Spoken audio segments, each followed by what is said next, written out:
More news now. People struggling with substance abuse often find themselves in the criminal justice system, and some of them end up losing years of their lives spent in prison for non-violent drug crimes.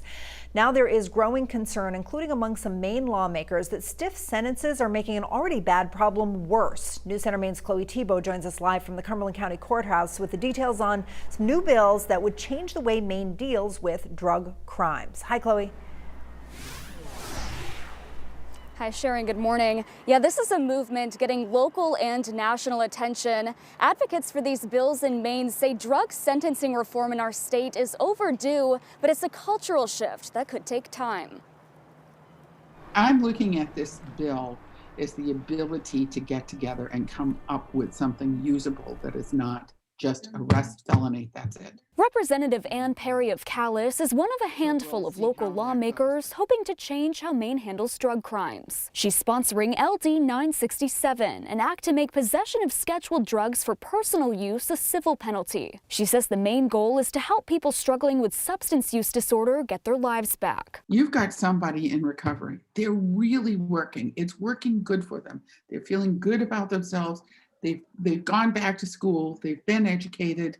And suddenly they apply for a job they can't guess because they have a felony. Two other bills are also addressing drug decriminalization in Maine. Draft LR 1817, an act to reform drug sentencing laws, which states people can't be charged with drug trafficking based on the amount of drugs they have, and LD 994, an act to promote public health by eliminating criminal penalties for possession of hypodermic apparatuses or syringes. The ACLU of Maine is supporting all three bills. We've had 50 years of trying to use the criminal legal system to deal with this issue, and it hasn't worked. And in fact, it's getting deadlier. In some cases, this epidemic is overwhelming to law enforcement. Sergeant Wade Betters with the Bangor Police Department hasn't taken an official position on these bills, but says he would like to see an increase in mental health funding statewide to alleviate some of the pressure on his team. Some days it seems like almost everybody you come into contact with is suffering from drug addiction or has an active addiction. District Attorney Jonathan Sarbeck says that the Cumberland County DA's office, about 80% of cases have roots in substance use disorder or mental health issues. He says one question is whether decriminalization would be a loss of incentive for some. From speaking to a lot of people in recovery,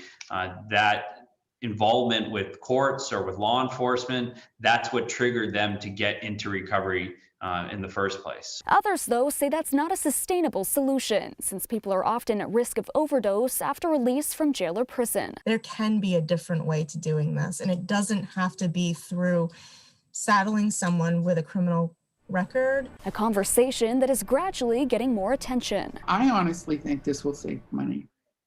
It costs a heck of a lot less to treat than it does to incarcerate. The bottom line here is that we can't wait any longer. Our people are dying, they're hurting. Now, the Attorney General and Governor's offices, as well as the Maine Chiefs of Police and Maine Sheriff's Associations, have not yet taken official positions on these bills, but say they are reviewing them. Public hearings are expected to happen by May. Live in Portland this morning, Chloe Thibault, News Center, Maine.